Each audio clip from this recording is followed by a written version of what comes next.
Hoy estoy en Waterloo, no muy lejos de Bruselas, en Bélgica, para conocer a una empresaria mexicana que me explica qué significa emigrar a este pequeño país europeo. Bueno, señora, primero de todo, ¿quién es usted y puede contarme cómo llegó aquí, en Bélgica? Bueno, mi nombre es Katia Martínez, Martínez Cachón, porque pues en México tenemos los dos. Soy mexicana y de formación contador público. Y llegué aquí inicialmente simplemente por hablar francés, por la práctica del francés, porque yo había terminado de estudiar el francés en México, en Mérida, Yucatán, que es de donde soy, y pues buscaba un lugar para venir a practicar francés y pues vine a Bélgica. Estuve aquí 6 meses, fue fabuloso. Estuve en Flandres incluso, que me tocó hablar un poquito en flamenco, o sea, aprender un poquito el flamenco. Y pues las relaciones y las amistades que entablé aquí en Bélgica hicieron que en un momento pues encontré a mi esposo y pues nada, vino a México, nos enamoramos y pues nos casamos y nada, vine aquí, encontré trabajo rápidamente y pues fundamos una familia y poquito a poquito pues aquí estoy. Me imagino que sí, pero hay muchas diferencias entre cuando usted llegó y ahora la situación ha empeorado, ha cambiado. ¿Qué puede decirme a propósito? Um, sí, sí ha cambiado, obviamente. O sea, primero tal vez por la idealización al principio que uno hace, ¿no? Y de que uno piensa, eh, o vienes con una idea de que todo está muchísimo mejor que en tu país, ¿no? ¿No? Porque pues uno a veces crece con la idea de que pues en Hispanoamérica las cosas, somos el tercer mundo, ¿no? Entonces iba yo al primer mundo. Pues sí, al principio obviamente lo veía yo con unos ojos muy mágicos, si uno quiere, y pues y bueno, yo había tenido buenísimas experiencias aquí en Bélgica, pero sí, en los últimos años, pues sí, obviamente todo cambia y uno ya ve las cosas pues con más realismo, te das cuenta de que pues que todos los lugares tienen sus partes buenas y sus partes malas. ¿Y usted tuvo oportunidades o simplemente las ganas de regresar algunas veces? ¿Alguna vez? eh, pues las ganas de regresar sí te vienen, ¿no? Porque en mi caso particular, mi familia toda, pues no está conmigo, mi familia, digamos, o sea, mi familia, vamos a decir, anterior, ¿no? Mis papás, mis hermanos.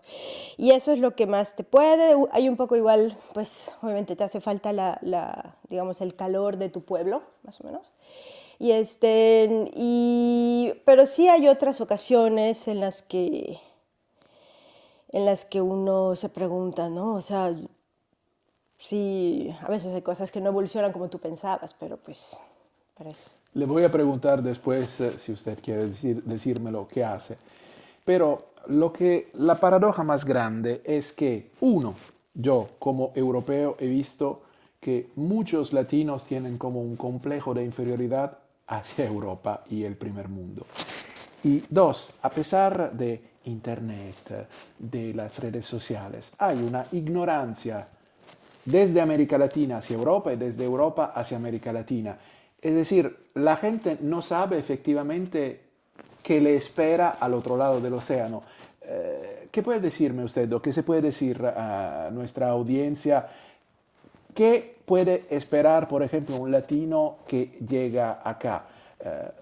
No sé, el tiempo es diferente, la sensibilidad de la gente es diferente, pero ¿hay algo que podría verdaderamente chocar a un latino que llega por la primera vez en Europa?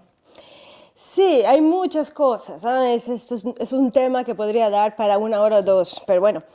Em, lo que más, y voy a ser muy sincera aquí, lo que más con lo que más he tenido trabajo de darme cuenta cuál era el problema es algo muy cultural y muy profundo que tenemos nosotros los hispanos, los latinos, es que nosotros fuimos sido educados para expresarnos libremente. Hay, en México o en América Latina se habla con libertad y nadie se ofende, bueno, al menos en mi época, nadie se ofende y se discute y no se cortan las relaciones.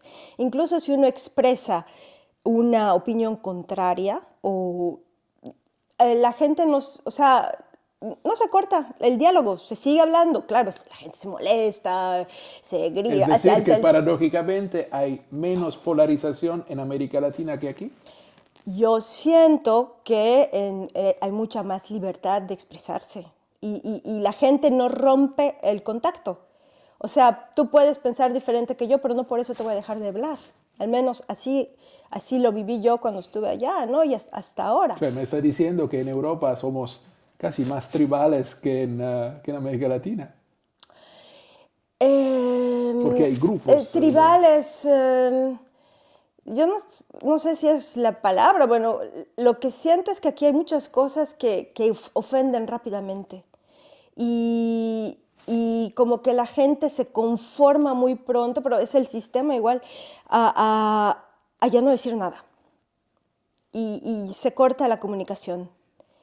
Hay unos que hacen mucho ruido y esos son los que dominan y la gran mayoría de la gente ya no se expresa.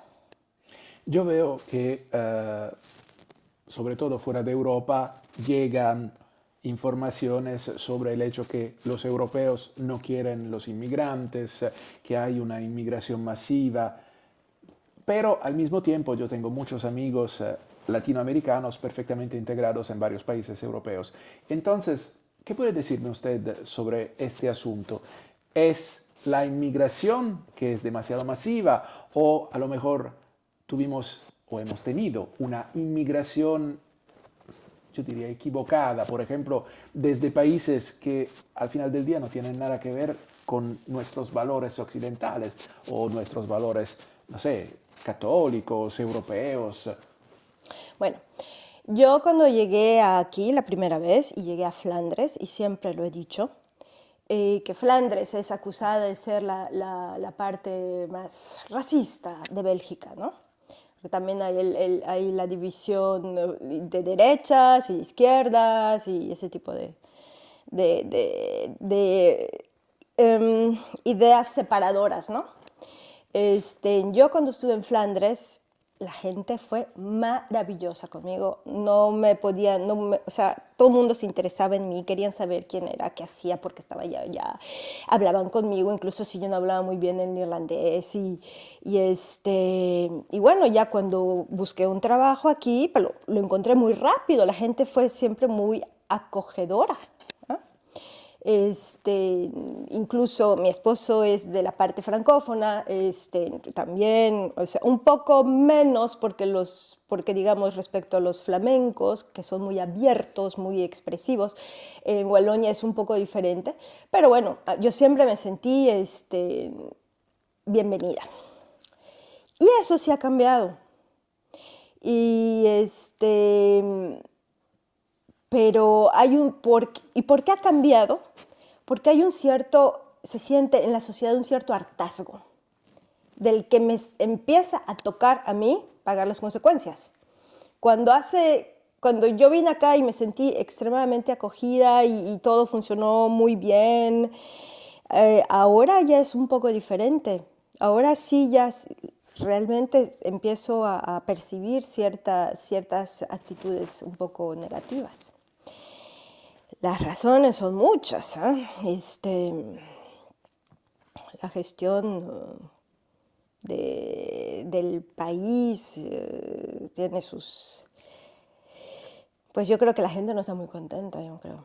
No está muy contenta por por los números también de personas que llegan aquí y que sencillamente no quieren integrarse o que se aprovechan del sistema.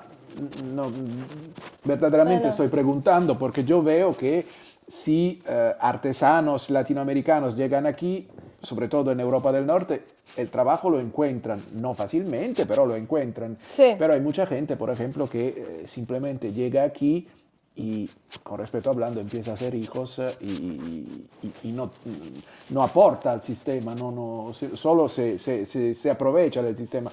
¿Tiene usted esta impresión o es una impresión equivocada? Pues eso se dice mucho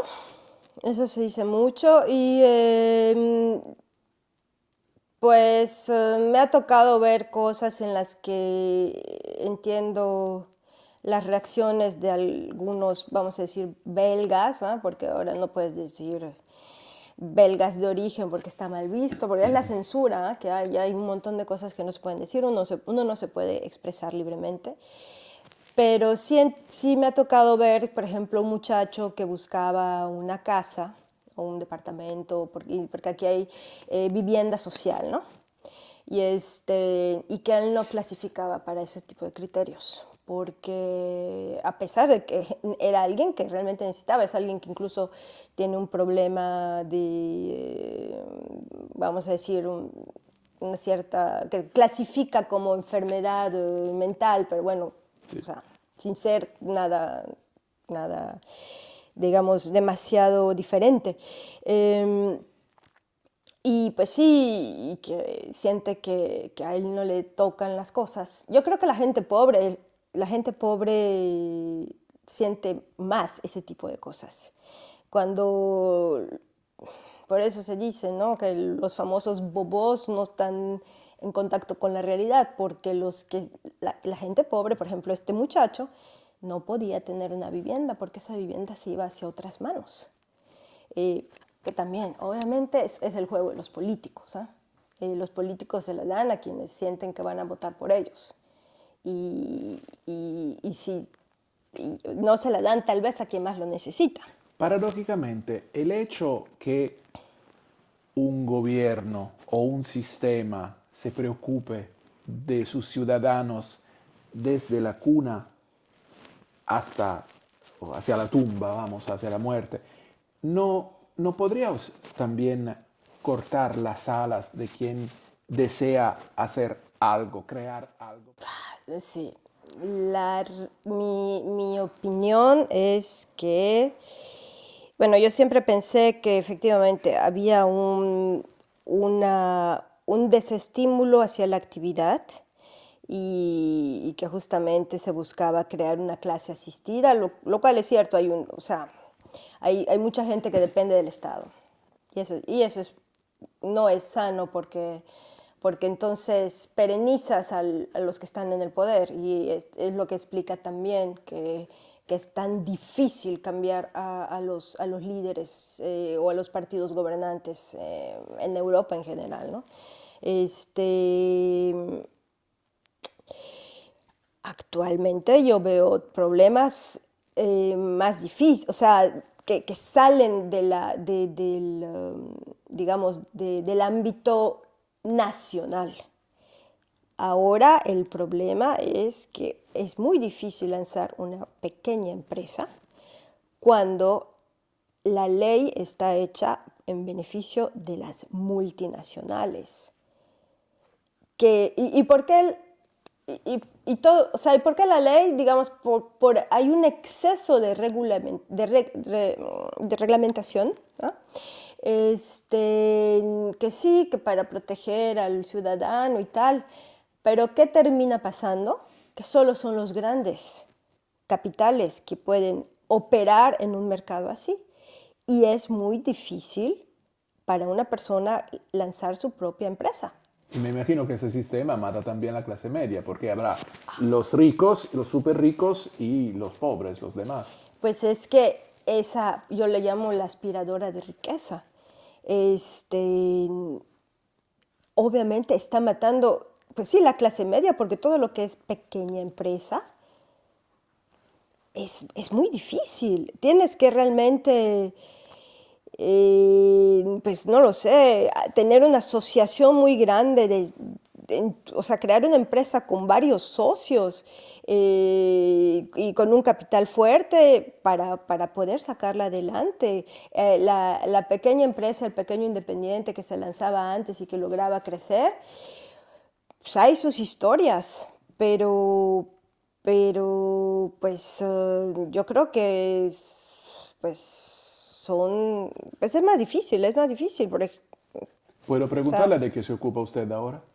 yo estoy en las finanzas y de hecho la empresa o sea, la empresa que lancé, que es de comercio de bienes artesanales mexicanos, pues tiene que funcionar como algo además. ¿Ah? ¿Por qué? Pues porque la omnipresencia de Amazon o de ese tipo de sociedades, que son las que, o sea, no puedes competir contra ellos. No puedes competir contra ellos y pues yo tengo que hacer, pues ocuparme de dar mi servicio como financiera, como ahora estoy trabajando como empleada de analista financiero, ICT, porque bueno, es mi formación, me gusta y todo, pero sí la experiencia que he tenido con el lanzamiento de una empresa es eso, de que o sea, hay gigantes con los que es muy difícil competir y no puedes esperar vivir de ello, al menos no en una generación, ¿ves? Dos cosas que me parecen importantes. Una, por ejemplo, yo vivo en Francia y veo que hoy en día ningún país puede sobrevivir o ser productivo con apenas 35 horas semanales. Yo creo que se tendría que aumentar y hay muchas protestas porque el gobierno está intentando meter el límite bueno, a 64 años para ser pensionista, para obtener una pensión. ¿Qué opina usted? En Europa Occidental todavía no se trabaja lo que se debería, se tendría que trabajar más para producir más también. Y el coste del trabajo en Europa Occidental, en Bélgica, por ejemplo, o en Francia, si usted conoce, ¿cuál es la situación? ¿Qué opina usted sobre este asunto? Yo pienso que hay una diferencia entre los que trabajan probablemente para el Estado, no lo sé, y el resto del mundo, el resto de la gente. En la empresa privada jamás vas a trabajar 35 horas, es imposible. Y ahora yo trabajo para una empresa más ligada con el gobierno belga, más o menos, o sea, de lejos, pero bueno. Y tampoco veo que la gente trabaje, o sea, se trabaja muchísimo. Se trabajan, pues, no lo Entonces sé. hay una diferencia entre, decimos, la burbuja pública y... Pues debe ser, yo no sé quién puede trabajar 35 horas. Yo no puedo. Aunque me dicen que mi horario es de 38 punto y pico, es imposible. Es imposible. 38 puntos y pico, porque en Francia son 35 y son variadas en varios países. En Italia, por ejemplo, son 40, aquí son 38.5. Eh, ¿Qué puede decirme usted? Porque tiene experiencia en finanza y en import-export. Ahora, por ejemplo, hay muchas protestas en muchos países europeos en contra del Mercosur, en contra de este intercambio comercial con América Latina. Eh, ¿Por qué hay tanto miedo en Europa? ¿Hay razones por esta reacción bueno, de los pueblos europeos? Bueno, yo no estoy muy al corriente de los detalles del Mercosur, porque pues, antes yo trabajaba en inversiones y hacíamos un boletín, era un poco periodista de inversiones y estaba más al corriente de esas cosas. Esta vez, ya, como estoy ya en otro ámbito, estoy un poco más lejos. Lo único que yo sé es que el Mercosur se teme de los dos lados, a los dos lados del Atlántico.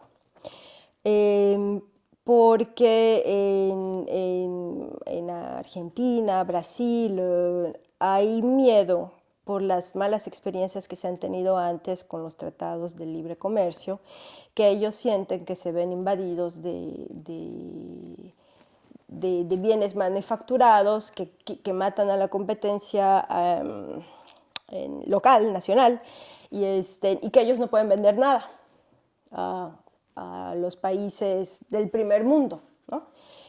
Esa es paradójicamente, así como se ven a los agricultores franceses protestando porque piensan que les van a quitar el mercado, en el Sudamérica constato que hay el mismo miedo.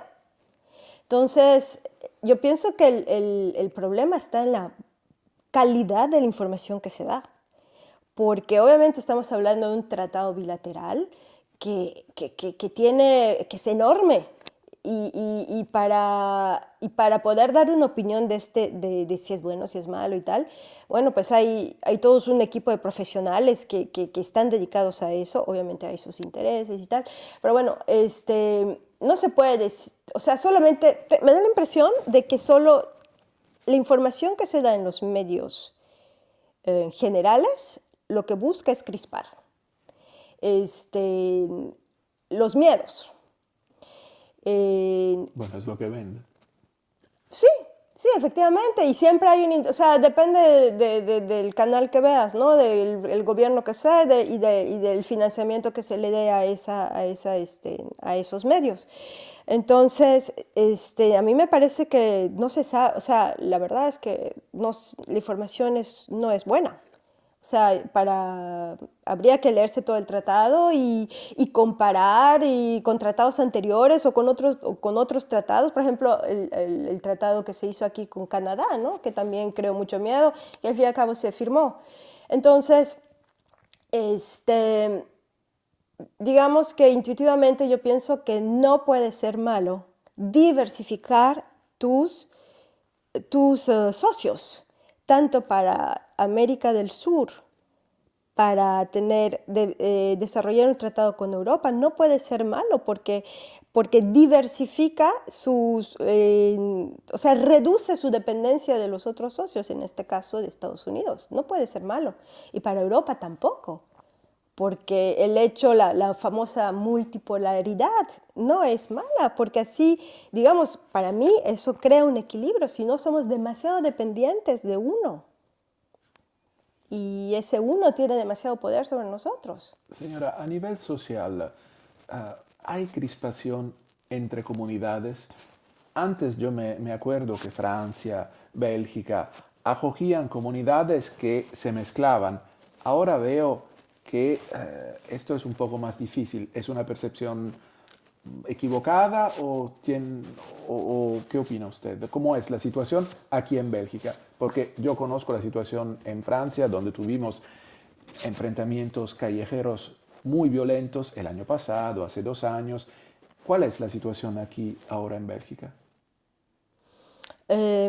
Pues es que la verdad no me parece que sea como en Francia. Sí sé que de repente hay bandas y hay otro tipo de problemas, pero ¿Pero por qué, según usted, por el tamaño del país, la situación en Bélgica es más tranquila que en países vecinos como Francia o Alemania? ¿O porque han llegado menos extranjeros de otra cultura? esa no es la razón. En Bélgica hay muchísimos extranjeros. Sí, por No, eso. sí, no. Yo pienso que, pues, ¿por qué no hay tanta, digamos, no se pasa al acto? Pues yo pienso que Bélgica también tiene un factor, digamos, muy cultural, lo que le llaman el hábito del compromiso belga, en el que, pues vamos a decir que son muy pacientes. Y pues como todo el mundo come, ¿ves? Mientras la gente tenga que comer, va a estar más o menos tranquila. Era la idea que yo tenía, ¿no? Porque uno crece en Hispanoamérica, pues con el constante, ¿cómo se dice? La ametralladora, ¿no? De imágenes y de ideas, la tele, las series. Bueno, ahora es peor, ¿no? Porque está omnipresente, ¿no? Con las series, las cadenas de streaming, etcétera, siempre te andan enviando el mensaje de que los hispanos somos inferiores. Los latinoamericanos, latinos, hispanos, somos inferiores, somos flojos, somos fanáticos, bueno, somos corruptos, bueno.